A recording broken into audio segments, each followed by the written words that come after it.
thankfully, I don't think we're going back to, 5, 6, high single digits. I don't think we're going to see that again in this cycle anytime soon. So talking about inflation. Inflation, exactly. So, but we're at 2.9 CPI, and can we see it into the 3.5? Maybe high 3s. Yes. The best way to drive margins is to drive traffic. And so the better sales and sales leverage will help to offset some of that inflation. With the S&P 500 right near an all-time high, with Bitcoin right near an all-time high, home prices still near all-time high. So people with assets, people with money in their 401k are feeling a little bit better about things. And so lapping the easy comps from last year, a little bit better economic data makes us more bullish.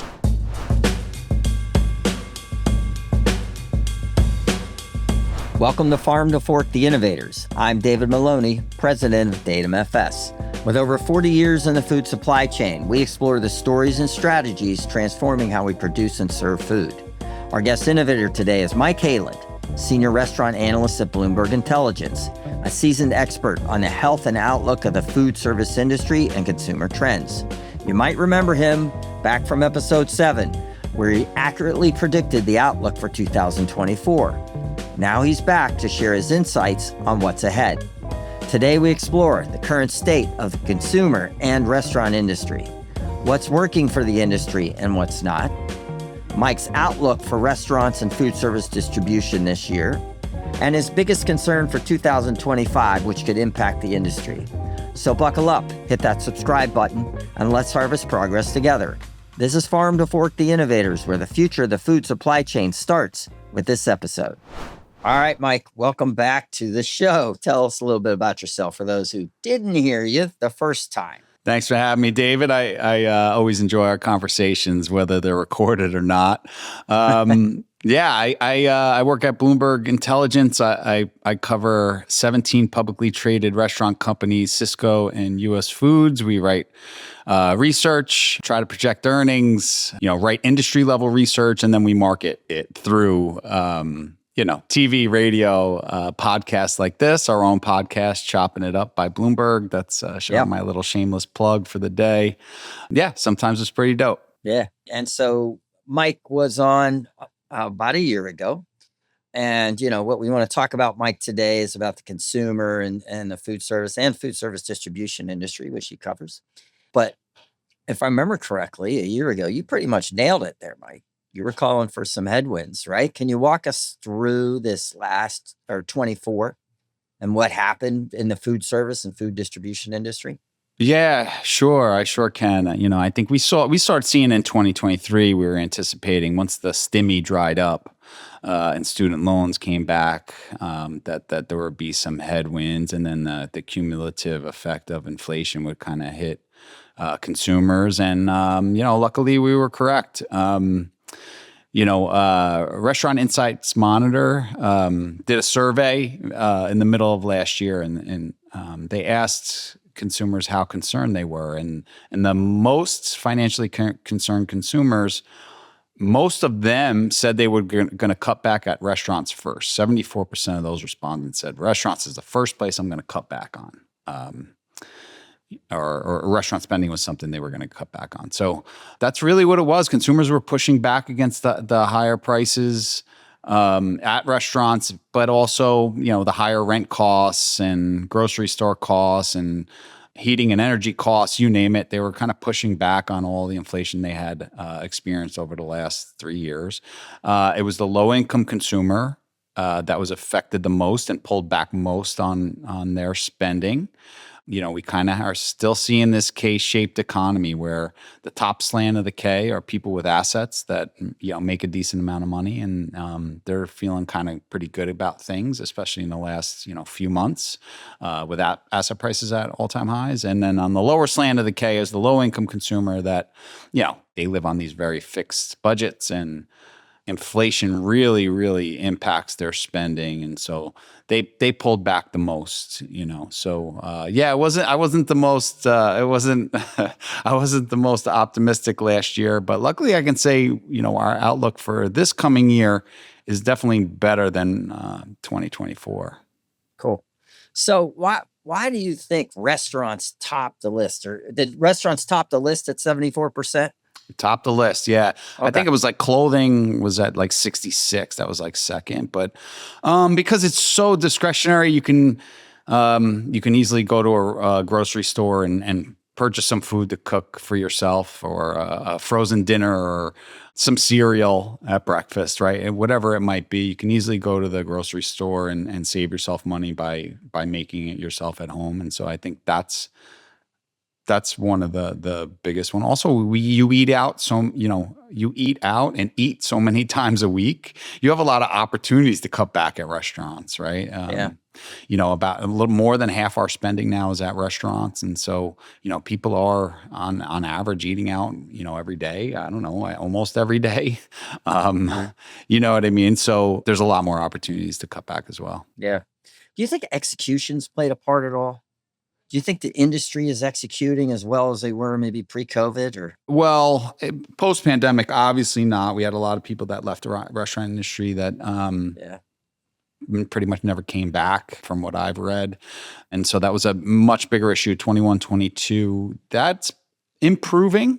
I think, I know that the turnover data is improving significantly. Yeah. Hourly turnover at both full service and limited service restaurants has improved a lot over the last 2 years, and that should help. And then I think also the restaurant chains we cover, we see who's outperforming, and it's a lot of chains that are doing a rock solid job on their operations. And so it's become more and more of a focus. My friend Fred LaFranc did a podcast recently, and he Sure. talked about how he laughs when some of these chains say they're getting back to basics, because why did you ever stop doing the basics to begin with? Yeah. And it's a great point, but we see it. We see some of these teams kind of get away from the core blocking and tackling and kind of chasing the next shiny object, whatever that may be, and let the ops slip a little bit.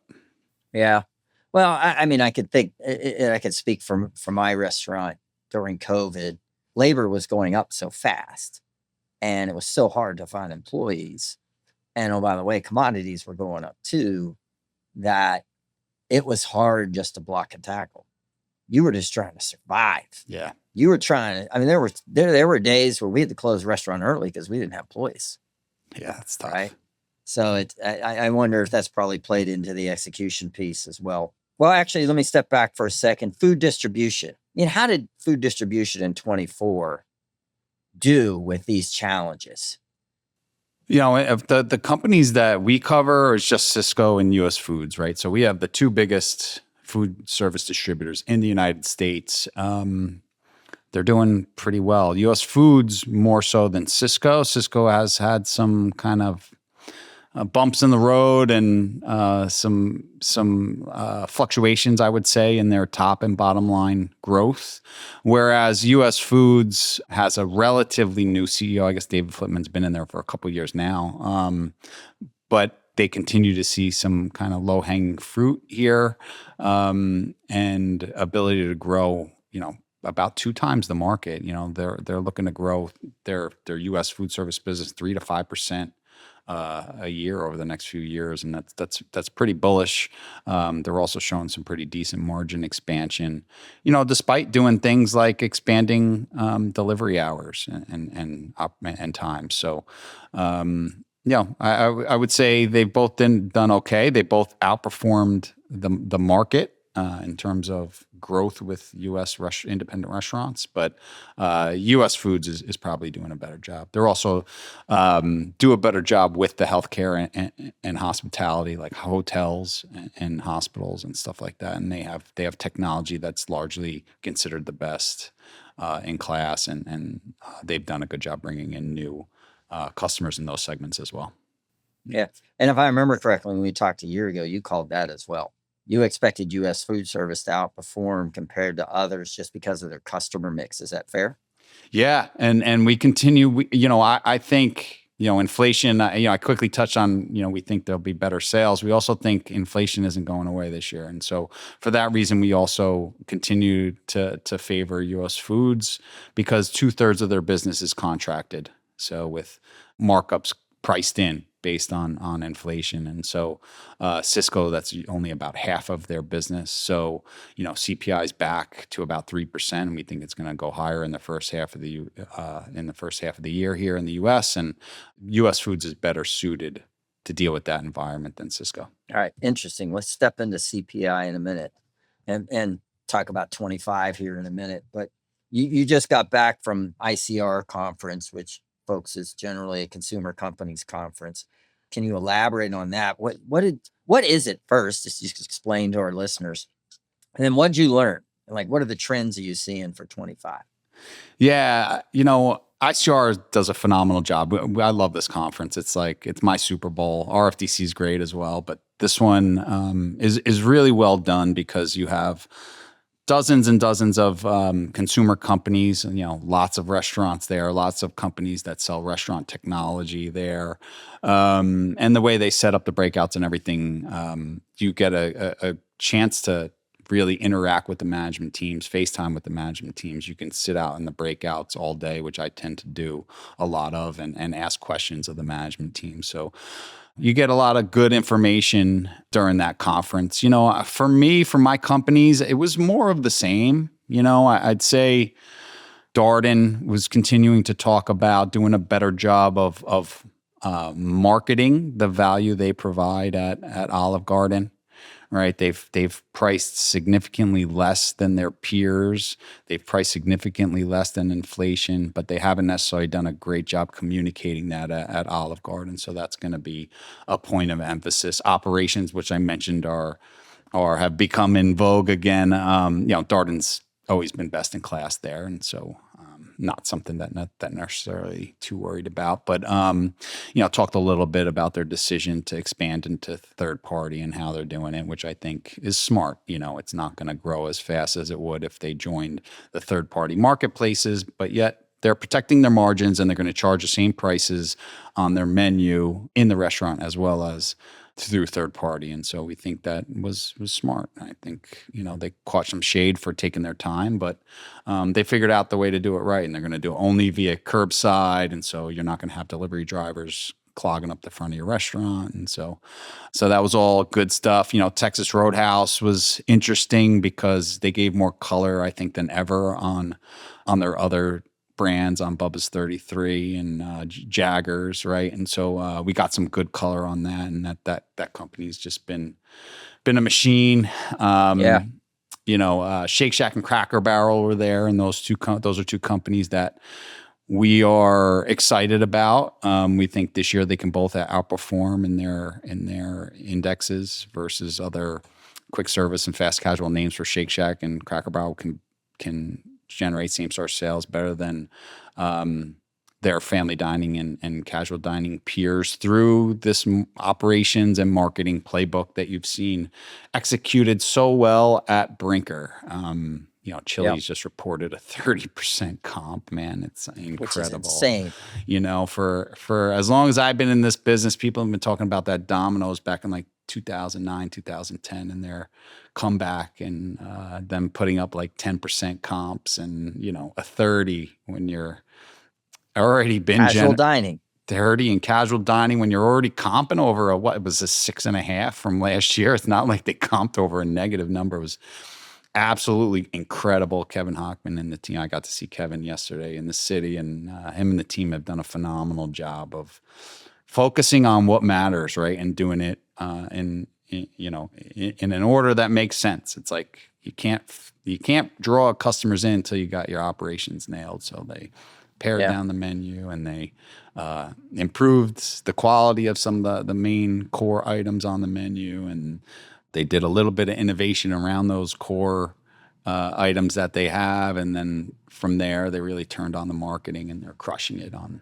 with their ads about being better than fast food and at a similar price point. And obviously on TikTok has been a monster with the triple dipper and their mutt sticks and all that kind of stuff. So Julie Fells at Cracker Barrel and Rob Lynch at Shake Shack, they also came from Taco Bell, like Kevin Hochman, and they're implementing a similar type of strategy. And so those are two companies that also presented there that we thought have an interesting story to tell and did a good job telling it. Yeah, and Rob is a Steelers fan. Yeah. and raised in Pittsburgh. Yes, he Yeah, is. I'm sorry, is the Cracker Barrel CEO was recently on your podcast, Yeah. right? There was a lot of talk about blocking and tackling on that podcast, if I remember correctly, particularly in relating to people, right? Yeah. And the some of the stuff that they're instituting, paring down the menu and a lot of the different initiatives that they placed. They're doing some more training and speed of service initiatives and all that kind of stuff has really helped the turnover as well as the sales. Sales in their, I guess it was the calendar third quarter-ish. They don't report and then the calendar way. They have a fiscal reporting year, but in roughly the third calendar quarter, their turnover improved 17 percentage points. Man, Yeah. so when you're talking about operations and like you said, Yep. being able to operate efficiently, well, when your turnover's dropping like that, and you have some consistency in terms of your servers and the back of the house, the operations will hum along a lot better. And so, so that was really interesting. I think that they're in a good position now to really start ramping up the marketing and trying to push more people through the doors. Yeah, and if you haven't listened to Mike's podcast, it's a must listen. And the new intro outro music is killer. It's like your buddies or something. Yeah, my friend AG. I'm trying to convince. Shout out AG, man. He's great. He's such a good dude, and he's a talented guy too, man. I'm pushing Bloomberg to kind of let it go, let us extend his music at the end of the episode. But they're kind of, big organization. They're kind of, don't want to add lyrics to our podcast music. Okay. But yeah, check him out on Spotify, man. It's good stuff. Yeah. Yeah, it's got a little, I'm trying to remember, it's like a little Knights in White Satin or something kind of. With a little soul to it. And that song is, is phenomenal. But he's got some good stuff, man. It's rap and but it's like a real positive message. It's great, man. Uplifting. Cool. All right. Speaking of positive, hopefully positive, how's the consumer doing?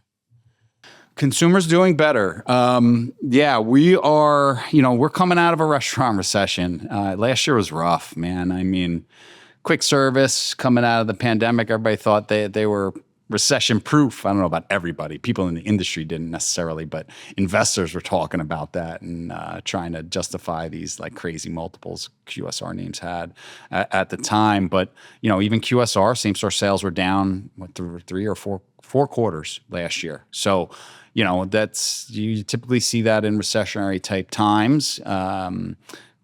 Full service got crushed last year. I mean, January was like a down 6, I think, for casual dining. June and July were terrible, terrible months. A lot of that mainly due to the low income consumer pulling back, but things are getting better. So the economic data, let's start with the sales. All right. So Black Box Intelligence sales picked up a bit here post election. So it's kind of wonky because there was a shift in their data of Thanksgiving from November into December. So what we kind of just did was just average the 2 months, and casual dining was up about 100 basis points versus October. Quick service was about flat, but better at the end of the year.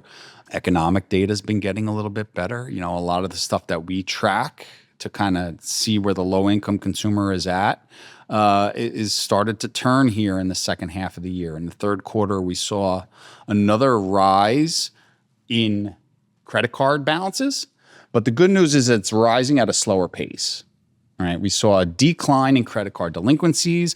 We saw, same thing, another rate of change improvement with auto loan, with the auto loan delinquencies. Real incomes remain high, like not high, but positive, right? For about a year and a half now, they've been positive, which is good. Employment numbers continue to be good. And so it's looking a little bit better for low-income consumers. And then on the upper slant of the K, with the K-shaped recovery, people with assets are feeling pretty good right now. And some of the concerns that they've had seem to be waning in some of the survey data I've seen, with the S&P right near S&P 500 right near an all-time high, with Bitcoin right near an all-time high. Home prices still near all-time high. So people with assets, people with money in their 401k are feeling a little bit better about things. And so lapping the easy comps from last year, a little bit better economic data makes us more bullish. So we're not raging bulls, because I don't think the low-income consumer is going to come back and start spending like they did when they had stimmy money in their pockets, right? Or even like they did maybe in 2019, because like I said earlier, inflation is cumulative and it hurts that income cohort more than anyone else. But we think they can be a little bit better. We think upper middle income and high income consumers are going to spend more. And so, yeah, with the easy comparisons from last year, we think it's going to be a better year this year. For sure on the top line. Our bigger concern would be inflation. It's sticky, man. I think I talked about it last year, where I think we're still in this commodity bull market, and those take a kind of a while to play out. And you're seeing bond traders around the world kind of sell bonds, because of all of the currency printing and all of the other, things that these central bankers are doing. So, yeah, I don't necessarily see a big break on inflation, and the Fed's starting to see it too, right? They're sounding a lot more hawkish than they did 6 months ago, for sure. Let's come back to that in a minute, because I one of my last questions is, what do you think the boogeyman is for 25? And I suspect that's where we're going. So how does the better consumer, now you talked about better top line, how does that work for the restaurant industry this year? I mean, what's your outlook? I mean, yes, and I don't want to diminish anything Chili's has done, okay? I mean, they are a historic casual dining brand in a space that has really struggled for the last decade, right? Mm-hmm. But it appears that a big piece of that is the value they're promoting, right? Like what's driven any recovery, traffic recovery, has seemed to be value or price, may be the better word, right? And as Subway's taught us in the past, sometimes that can get you in trouble, right? So how does this translate? Are we still going to have to do this in 25, or? Depends on who your customer is, right? And, we have seen this gap between winners and losers widen, and we think that'll continue to be the case. The companies that cater to higher income consumers and say Chipotle, right? They're in a much better position. A Shake Shack, they're in a much better position. But there's also companies like Wingstop that over-index to low-income consumers, has really done a great job post-pandemic drawing younger, wealthier consumers into their funnel, and they've absolutely crushed it, right? So you're going to continue to see that. You're also going to see discounting for QSR, and value is going to be huge because they need to bring, low-income consumers back in, right? That's 30% of transactions or so. So they can't lose that. Right. And so that barbell strategy is going to continue to be critical. And listen, man, Chili's, the first thing Chili's did was cut back on the discounting. Oh, good. That was the first thing they did. And they're still offering discounts with the 3 for Me at $10.99. And then they try to upsell you to higher price points like $13.99 and $15.99 or something. Yeah. So that's still part of it. But that's not what's driving all of that 30%. They say part of it is that 3 for Me and the ad campaign around Better Than QSR, but the Triple Dipper sales have doubled in the last year, and that's all off of TikTok. Yeah. That's all off of TikTok. And so, and I would say a lot of it too, and it's, 20% was traffic. So people are only going to come back. They're not coming back just for the Triple Dipper or the 3 for Me. They're coming back because they're going and they're having a better experience. I brought my son there a few months ago, and it was like, holy crap, this is so much better than Chili's has been for a decade. Yeah. The food was better. The service was better. The table was clean. I didn't have like dirty fingerprints on the Ziosk. It was like, holy crap. And I said that to Kevin yesterday. I was like, man, I loved your brand in the 90s and 2000s. And then and then my son loved your brand like 10 years ago. And I was always like, oh God, I don't want to go to Chili's, man. You know what I mean? But like, it's not the same Chili's as 3 or 4 years ago. It's not. That's good to hear. So I don't know if you know this, but I started my career at Ruby Tuesdays back in the early 90s when they were the second fastest growing restaurant chain in the country behind Subway. And I always loved Ruby Tuesdays. I thought we had good food. I loved the salad bar, but obviously Ruby Tuesdays has had execution issues for a while now. So, but one thing that seems to be consistent about these brands that might be, or there's some consistency in these brands that might be outperforming, is there seems to be a Taco Bell tie. Can you speak to that? Am I wrong on that, or?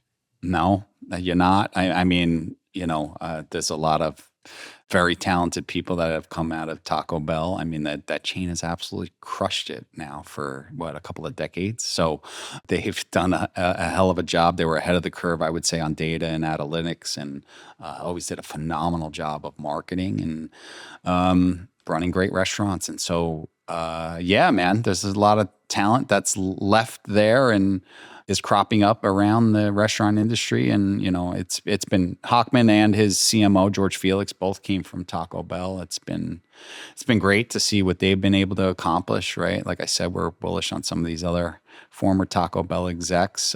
Brian Niccol is, probably the best CEO in the business at this point until somebody unseats him. Got a tough job. Right. And a tough job, but it was a great call. I think it gave the street a lot more confidence about their turnaround plans. That's another one that we think has pretty good opportunity here because their operations were a disaster, and they've always underinvested in marketing. And so I think that I don't think we've written that's another one that to watch for 2025. Yeah, and so for those who don't know, he's the CEO of Starbucks. And for those of you who don't know, I own a restaurant in downtown Sarasota. Our nearest competitor is a Starbucks about a block and a half away. So I'm always watching what they're doing, and what they're doing is now challenging. But now that they're up in their game, right, we're trying to up ours too. So we're watching that closely. I mean, we're trying to emulate, whether it's the names on the cups, getting more personal, giving that personal touch. Right, which we do a good job of, but that's awesome. We're trying to emulate them. But Taco Bell is part of Yum Brands, correct? Yes, sir. So why are some of these other? Do you have an opinion on why some of these other Yum brands struggle and aren't able to emulate this Taco Bell success? Yeah, I mean, that's a great question. And I think for a long time, Yum Brands has kind of gotten a pass on the fact that, Pizza Hut and KFC have been struggling for a while here in the United States. The Pizza Hut, you could see, right? Like the dine-in pizza business, Pizza Hut is just, the quality has fallen off and the quality of the competition has risen, right? And, over time, they've been trying to do more of the Delco only units. But, you could kind of see why they've struggled there. KFC's in a very hot space. Yeah, chicken's on fire right now. Yeah. Chicken's on fire. Right. And it's been interesting there. When they can get the marketing right, they seem to do pretty well. When they had the like rotating colonels, when they had all the famous comedians on, and they did really well. Oh, yeah, I enjoyed that. They did really well, but it's just such a more competitive space right now. I mean, Popeyes has always been kind of right there with them, but they've grown a lot, built a lot of stores in the last 10 years, and did a great job with marketing around that chicken sandwich, right? The social media marketing around that. Chick-fil-A has become an absolute monster, right? So there's a lot more competition there. I think Taco Bell, I think it's always been seen as the growth engine, and I think they've allocated their talent there for a reason, right? They knew that was their growth engine. They have that tailwind of ethnic food, right? Which younger consumers especially really want spicy food. And they saw that as the future. It generated great the best returns as the most franchisee demand. And so that's where they've really focused a lot of their energy over the last 20 years. But, yeah, to me, everyone's always like, well, it's KFC International, it's Taco Bell US, and then Taco Bell International is gonna kind of be the growth engines of this company. But man, there's a lot of stores that aren't doing well, and they get a higher franchisee fee in the United States than they do overseas. And, we would kind of like to see them try to, we like to see them turn that business around, especially KFC US. And so the one thing that strikes me, just the thought popped in my head, I don't know if anybody has done value better than Taco Bell consistently for the last 2 decades. I mean, even when you look at their value play now, they give you levels of value. And you go up, you get more food. Pretty much simple as that, right? And you're like, okay, right? And you can walk in there for, I don't know, $5-6 if you want to, but $7-8, not that much off of it. And, maybe I can go to 10 if I want. Yeah. If you walk into a burger chain right now, unless you want their bag or something, right? You're spending $10. Yeah. Right. And I think there's a difference, right? There's not a perceived that at least from the consumers are smarter than that. Yeah. Right. Yeah. And people like, to your point, people like customization. They don't just want that bag, right? They want to be able to mix and match and kind of create their own meals, right? So listen, man, QSR is in a tough spot. There's no doubt about it. They're heavily indexed to the low income consumer who are pushing back, and they got ahead of themselves because they started raising prices before everyone else. They raised prices mid-single digits in 2020 because they could. They were the only game in town. They weren't suffering from inflation yet, maybe a little bit of labor inflation, but they weren't feeling any commodity inflation yet. They raised the prices because they were the only game in town, right? And so, so they were raising prices in 2021 off of a higher 2020 base, and it fed through to the point where people are looking at what they get for what they pay, and they're like, this isn't doing it for me. So if I hear you correctly, for the restaurant food service industry, 2025 more optimistic, but there's some caution out there. Maybe we'll talk about that caution here in a minute. Value will still be a play. Do you suspect you'll see some emulation of what's working in value, whether that's what Chili's has done or Taco Bell is doing? Or this McDonald's, we're curious to see how fast McDonald's can recover and the impact that their value menu changes have on their competition, right? Because they're so big that when this fourth quarter slip up with the E. coli, you're going to see it in the numbers for Wendy's and Jack in the Box and Burger King. You're going to see it. Yum Brands probably too, right? Like you're going to see it in their numbers are going to look better because McDonald's had a really, really bad November and December, most likely. So, and then, whenever they turn it around, because they were actually humming in October, their value stuff had really started to pick up some steam, and they talked about positive traffic for the first time in a long time in the third quarter and all that stuff right before E. coli hit. So they had some momentum before. Does it mean maybe that, this E. coli stuff will dissipate really quickly? It might. And it'll impact the entire space, right? Because if they can all of a sudden start driving traffic again, positive traffic again in the second quarter, well, that's a problem for everybody else. From an industry perspective, I do think they did a good job, as good of a job probably as they could have done with that recall. I really do.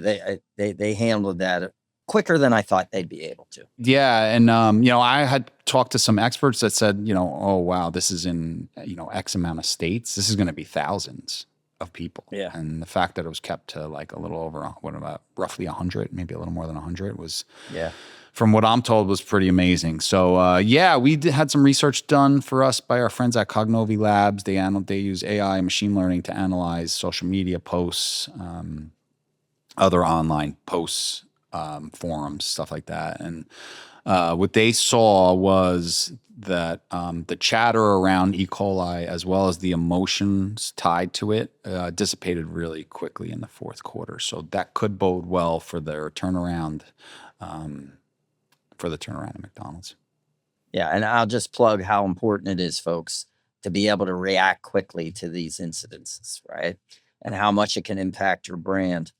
So what do you see happening for distribution here in 25? I don't have a great look on the entire industry. I see more of the same. I see more bolt-on acquisitions for Sysco and US Foods, right? I mean, that's really how they're growing their businesses. They're growing with independents at a pretty good rate, but they have a lot more to offer, right? The Edward Don acquisition is equipment and for the restaurants, right? And so this is something that their sales reps can easily start pitching now for their customers that may need it, or customers that are expanding, whatever it may be, right? And so they're making these acquisitions and quickly ramping sales up at those acquisitions. And so that we're going to continue to see, 2-3 acquisitions a year out of both of those companies, whether it's to kind of infill some areas of the country where they're a little bit weak and they need some more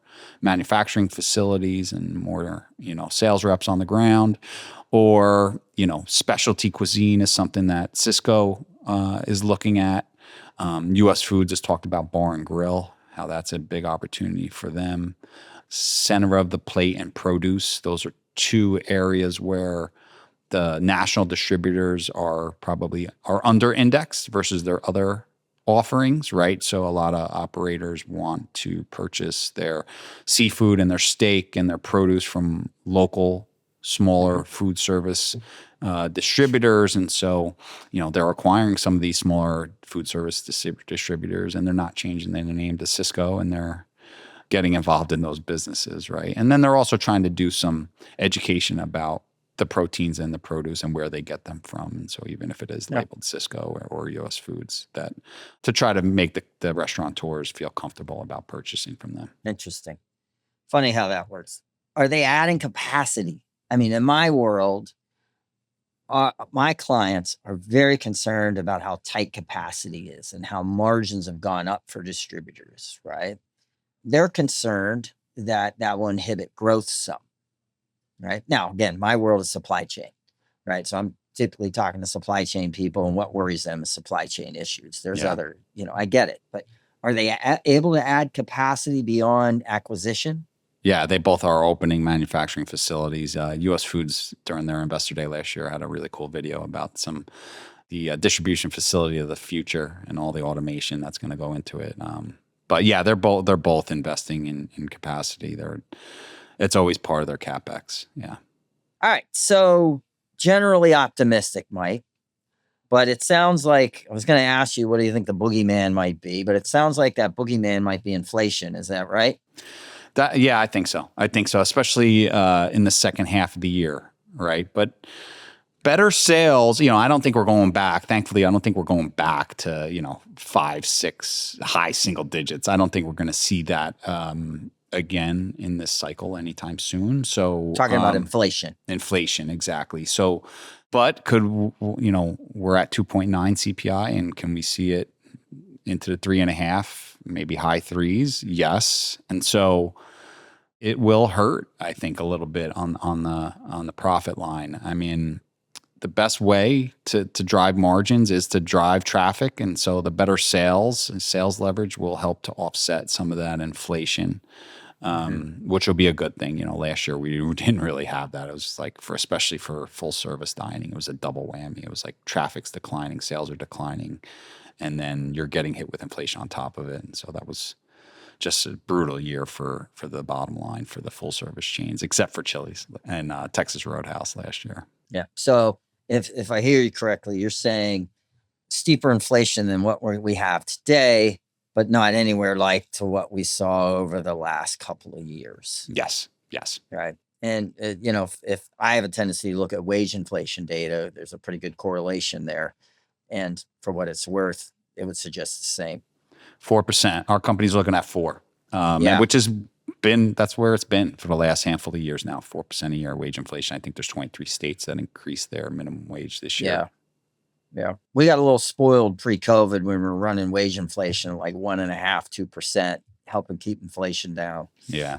All right, cool. So Mike, thank you for being on the show. You want to talk about your podcast? How do people get in touch with you? Yeah, so Chopping It Up by Bloomberg Intelligence. When I named it Chopping It Up, I had no idea. Just a funny little restaurant pun. I didn't realize how many podcasts were named Chopping It Up. So make sure you put Chopping It Up Bloomberg.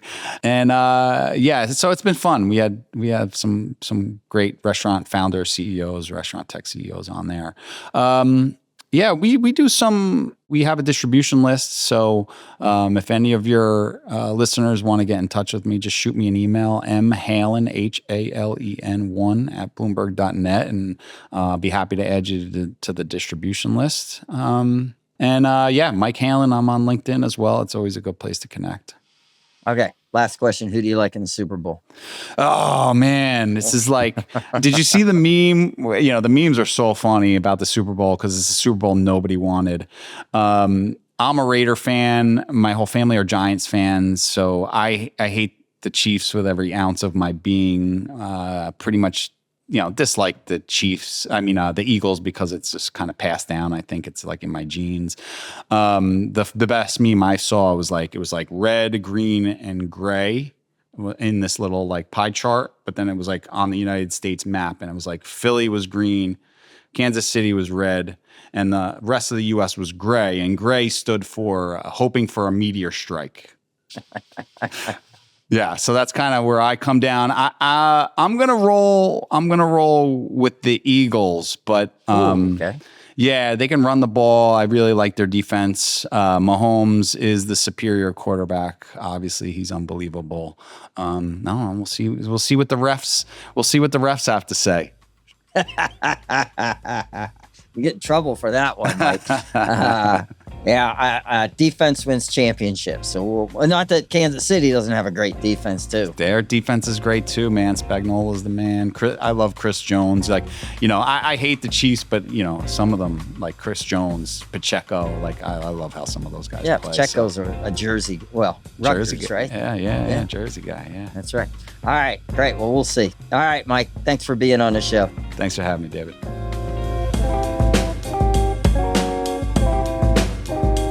And that brings us to the end of another insightful journey through the fields of innovation on Farm to Fork, the Innovators. It's an honor to have you listen. If you found today's episode as fascinating as we did, don't forget to share it with a friend, write a review, and hit that subscribe button so you never miss another episode. Farm to Fork is not just a podcast, it's a community of forward thinkers and change makers. Your thoughts and ideas matter to us. Reach out on social media or through our website, datamfs.com, and be a part of the ongoing conversation. As we wrap up today, remember, the future of the food supply chain is in our hands. Stay curious, stay innovative, and let's continue growing together. Until next time, this is David Maloni signing off from Farm to Fork, the Innovators. Thank you for being a part of this community. See you in the next episode.